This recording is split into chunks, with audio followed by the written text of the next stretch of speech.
Hello and welcome to Lavneesh sir की क्लास। आज की ये शिक्षा निदेशालय राष्ट्रीय राजधानी क्षेत्र दिल्ली की वर्कशीट नंबर 24 जो कि कक्षा 10वीं के विद्यार्थियों के लिए है। यह ली गई है सामाजिक विज्ञान के अर्थशास्त्र विषय से, जिसमें हम आज से पाठ नंबर 2 भारतीय अर्थव्यवस्था की क्षेत्रक शुरू कर रहे हैं और आज हम इसी पर चर्चा करेंगे। तो चलिए बिना समय गवाए शुरुआत करते हैं मेरे साथ और समझने की कोशिश करते हैं। कब से सुनते आ रहे हैं अर्थव्यवस्था अर्थव्यवस्था अर्थव्यवस्था। आखिर ये अर्थव्यवस्था क्या होती है?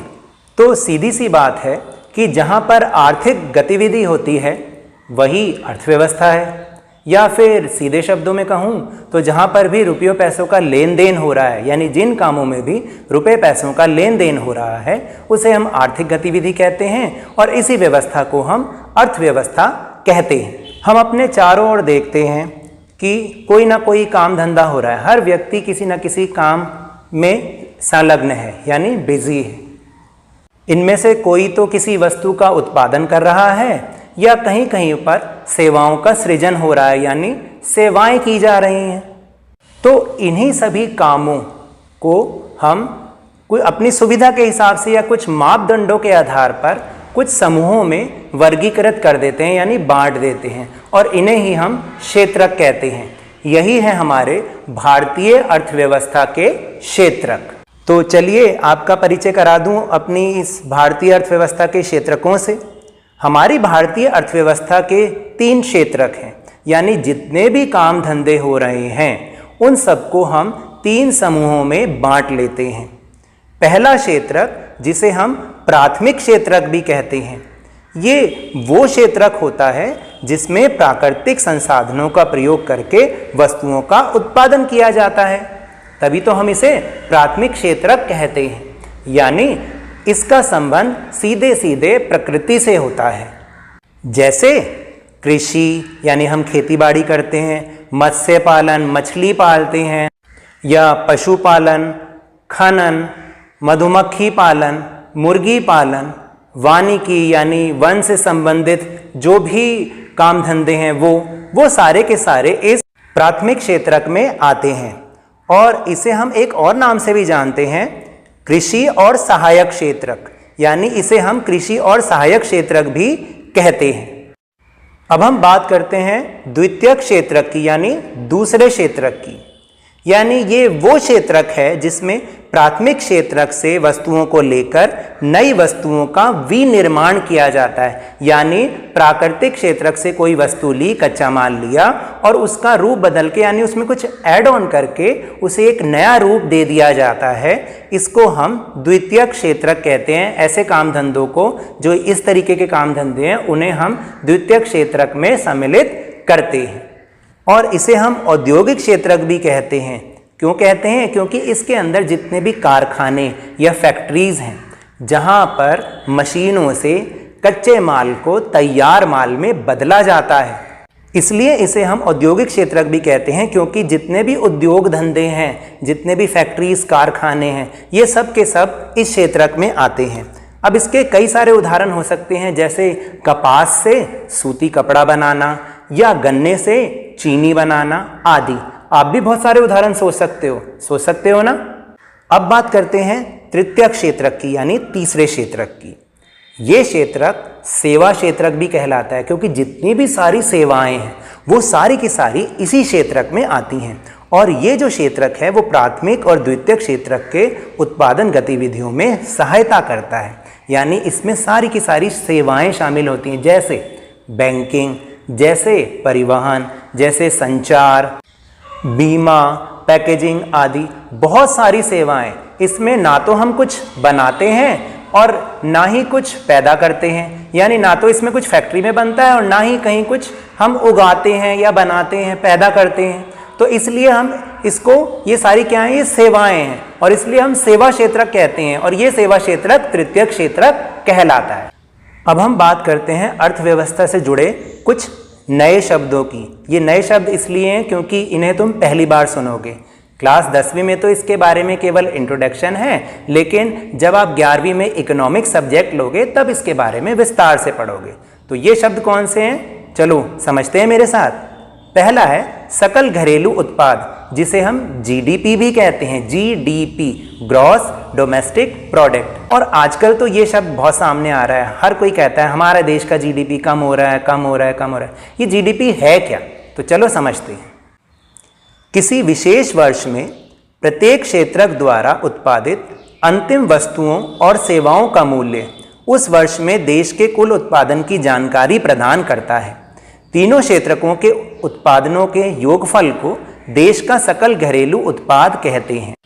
इसका मतलब है कि जो अभी अभी हमने तीनों क्षेत्रक पढ़े, इन तीनों क्षेत्रकों ने एक विशेष वर्ष में कितना उत्पादन किया, चाहे वो वस्तुओं का उत्पादन हो या फिर सेवाओं का, उनका मूल्य हम जोड़ते हैं। अगर हम ये जानकारी लगाने लगे कि कुल कितनी वस्तुओं का उत्पादन हुआ, तो ये तो बहुत बड़ी समस्या है।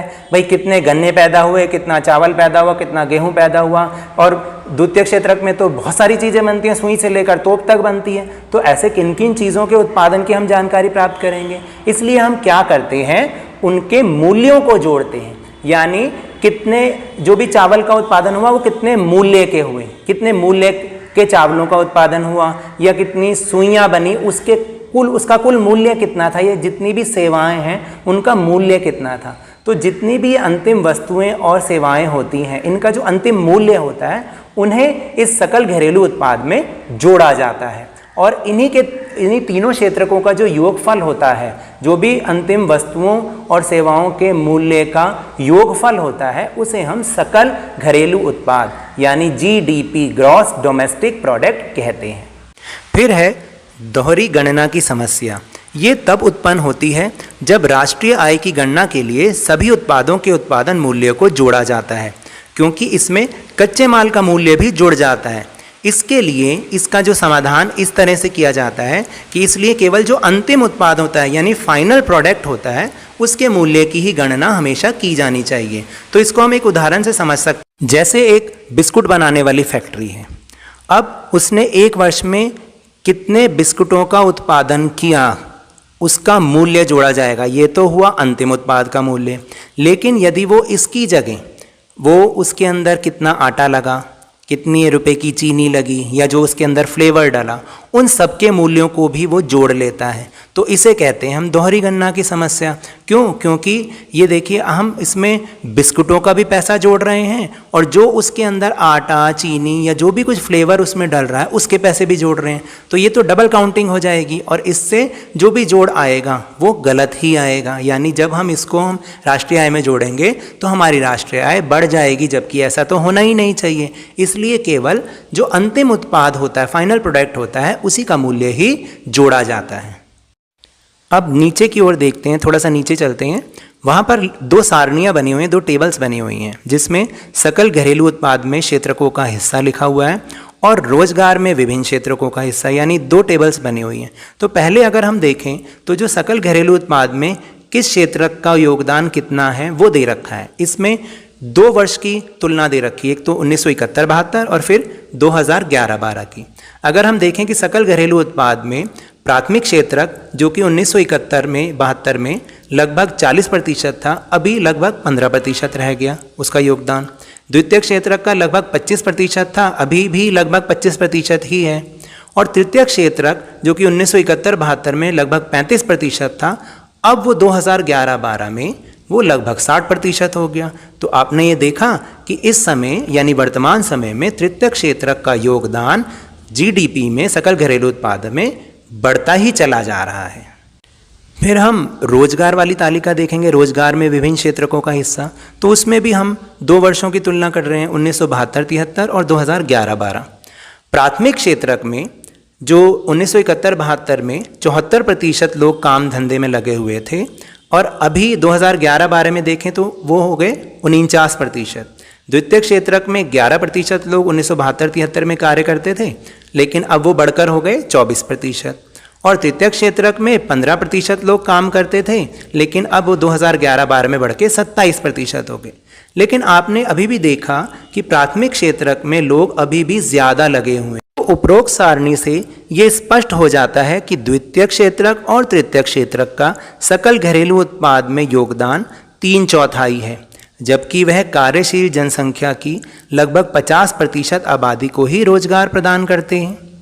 और इसमें आप अगर और पढ़ें, इसके इन तालिकाओं से जो हमें और फैक्ट्स मिलते हैं वो ये है कि पिछले कुछ सालों में अर्थव्यवस्था की प्राथमिक क्षेत्रक पर निर्भरता तो कम हुई है, परंतु अभी भी कुल कार्यरत जनसंख्या के लगभग 50% आबादी को ये प्राथमिक क्षेत्रक रोजगार प्रदान करता है। तो इसका अर्थ ये है कि कृषि में आवश्यकता से बहुत ज़्यादा लोग कार्यशील हैं, यानी लगे हुए हैं। दूसरे शब्दों में हम ये कह सकते हैं कि कृषि क्षेत्रक में लगे लोग अल्प बेरोजगारी की समस्या का सामना कर रहे हैं। ये बेरोजगारी छिपी हुई होती है। इस प्रकार की बेरोजगारी को हम छिपी हुई बेरोजगारी कहते हैं। ये छिपी हुई बेरोजगारी या अल्प बेरोजगारी क्या होती है, इसको अब हम समझते हैं। जैसे एक खेत में एक परिवार के 10 लोग काम कर रहे हैं। अब अगर यही काम 5 लोग भी करेंगे तब भी वो उतने ही समय में होगा और उतने ही स्पीड से होगा और उतना ही उत्पादन होगा जितने कि वो इस समय 10 लोग कर रहे हैं। तो यानी अगर हम 5 लोगों को हटा भी लेते हैं तब भी काम अगर उतना ही हो रहा है, तो ये जो 5 जो फालतू जने हैं, जो हमें दिख तो रहा है कि वो काम में लगे हुए हैं लेकिन वो काम नहीं कर रहे, वो अपनी योग्यता का कम उपयोग कर रहे हैं। हो सकता है ये 5 जने किसी और क्षेत्रक में किसी और काम धंधे को करते तो शायद अपनी क्षमता से बहुत अधिक काम करते और बहुत अच्छा काम करते। तो इसलिए देखने में तो ये काम में लगे हुए हैं लेकिन वास्तव में ये अपनी क्षमता से कम काम कर रहे हैं, इसलिए ये छिपी हुई बेरोजगारी होती है। यानी बेरोजगारी है तो सही लेकिन हमें दिखाई नहीं दे रही, इसको हम अल्प बेरोजगारी भी बोलते हैं। तो चलिए अब चलते हैं अपने प्रश्नोत्तर पर। पहला प्रश्न है कि भारतीय अर्थव्यवस्था के तीनों क्षेत्रकों की तुलना कीजिए। यानी भारतीय अर्थव्यवस्था के तीनों क्षेत्रकों में क्या क्या डिफरेंस है, क्या क्या अंतर है, उनकी हमें तुलना करनी है। तो देखते हैं इसका उत्तर। तो देखिए ये है आपका उत्तर नंबर 1। आपने ऐसे टेबल बनानी है और तीनों को एक साथ लिखना है। यानी आपको ये तीनों ही बातें लिखनी है और यही आपका उत्तर नंबर 1 कहलाएगा। यानी आपको इसी तरह से टेबल बना के लिखना है, यही इसका उत्तर है। और तीनों क्षेत्रकों की तुलना इस प्रकार हो जाएगी। देखिए इसमें पहले आप प्राथमिक क्षेत्रक लिख देंगे, ठीक है, कि वह क्षेत्रक जिसमें प्राकृतिक संसाधनों का प्रयोग करके वस्तुओं का उत्पादन किया जाता है प्राथमिक क्षेत्रक कहलाता है। इसे कृषि व सहायक क्षेत्रक भी कहा जाता है, उदाहरण के तौर पर कृषि, मत्स्य पालन इत्यादि। फिर यहाँ पर लिखेंगे द्वितीय क्षेत्रक, वह क्षेत्रक जिसमें प्राथमिक क्षेत्रक से प्राप्त वस्तुओं को लेकर नई वस्तुओं का विनिर्माण किया जाता है द्वितीयक क्षेत्रक कहलाता है। इसे औद्योगिक क्षेत्रक भी कहते हैं, उदाहरण फैक्ट्रियां, भवन निर्माण इत्यादि। और फिर यहाँ पर तृतीयक क्षेत्रक के बारे में लिखेंगे कि तृतीयक क्षेत्रक प्राथमिक व द्वितीयक क्षेत्रक के उत्पादन गतिविधियों में सहायता करता है। इसे सेवा क्षेत्रक भी कहते हैं, उदाहरण के तौर पर बैंकिंग, परिवहन और आदि। आप इस तरीके से एक टेबल बनाकर इन तीनों को एक साथ लिख दीजिएगा, यही आपका उत्तर नंबर 1 कहलाएगा। फिर है प्रश्न नंबर 2, सकल घरेलू उत्पाद से आप क्या समझते हैं, वर्णन कीजिए। तो इसका उत्तर भी इसी वर्कशीट में आपको मिल जाएगा। तो ये है आपका उत्तर नंबर 2। मैं यहाँ पर लिख देता हूँ उत्तर नंबर 2। यहाँ से लिखना है सकल घरेलू उत्पाद। किसी विशेष वर्ष में प्रत्येक क्षेत्रक द्वारा उत्पादित अंतिम वस्तुओं और सेवाओं का मूल्य उस वर्ष में देश के कुल उत्पादन की जानकारी प्रदान करता है। तीनों क्षेत्रकों के उत्पादनों के योगफल को देश का सकल घरेलू उत्पाद कहते हैं। यहाँ तक आपने इसको लिखना है यहाँ से, ठीक है। ये है आपका उत्तर नंबर 2। फिर है प्रश्न नंबर 3, छिपी हुई बेरोजगारी का वर्णन कीजिए। यानी छिपी हुई बेरोजगारी क्या होती है उसके बारे में आपको बताना है। तो इसका उत्तर है, तो देखिए ये है आपका उत्तर नंबर 3, छिपी हुई बेरोजगारी। छिपी हुई बेरोजगारी के अंतर्गत लोग नियोजित प्रतीत होते हैं परंतु वे वास्तव में बेरोजगार होते हैं। यानी लोग काम में लगे हुए दिखाई देते हैं लेकिन बेरोजगार होते हैं। ऐसा प्राय कृषिगत काम में लगे हुए परिजनों में होता है। यानी जो कृषि कार्यों में लोग लगे हुए हैं ना, खासतौर से परिवार के लोग, उनमें ऐसा होता है। उदाहरण के लिए किसी काम में 5 लोगों की आवश्यकता है परंतु वहाँ 8 लोग लगे होते हैं। तो इन 3 अतिरिक्त लोगों द्वारा किया गया अंशदान यानी किया गया काम खेत की उत्पादकता में कोई बढ़ोतरी नहीं करता। इसलिए ये खेत में 5 लोगों के काम की आवश्यकता है और 3 लोग प्रच्छन्न रूप से नियोजित होते हैं, यानी वो छिपी हुई बेरोजगारी कहलाती है। तो इस तरीके से हमें उत्तर नंबर 3 लिखना है। तो टेलीग्राम ऐप पर भी हमने अपना चैनल लवनीश सर की क्लास बनाया है, जिसका आपको लिंक डिस्क्रिप्शन बॉक्स में मिल जाएगा। वहां पर इस वीडियो और दूसरी जो अन्य इंपॉर्टेंट वीडियो उनका लिंक भी आपको इजीली अवेलेबल होगा, तो आप हमारे इस चैनल से जरूर जुड़िएगा। तो ये तो थी आज की वर्कशीट। अगर मेरे इस तरह समझाने से अब आपको समझ में आने लगा है तो इस चैनल और वीडियो को खूब लाइक दीजिए। देखिए आप इस समय देख भी रहे हैं तो लाइक का बटन जरूर दबा दें, शेयर कीजिए, सब्सक्राइब कीजिए और जल्दी से जल्दी लवनीश सर की क्लास चैनल, जो कि आपका अपना चैनल है, इसके सब्सक्राइबर्स को आगे बढ़ाइए 50K और उससे ज़्यादा। लेकिन याद रखिएगा, घर से बाहर निकलते समय मास्क अवश्य लगाएं, नियमित रूप से अपने हाथों को साबुन और पानी से धोते रहिए और जब भी आपकी बारी आए कोरोना का टीकाकरण जरूर करवाएं, क्योंकि कोरोना को हराना है और जिंदगी को एक बार फिर से सुहाना बनाना है। और अब स्कूल भी जाना है। इसी उम्मीद के साथ बहुत बहुत धन्यवाद।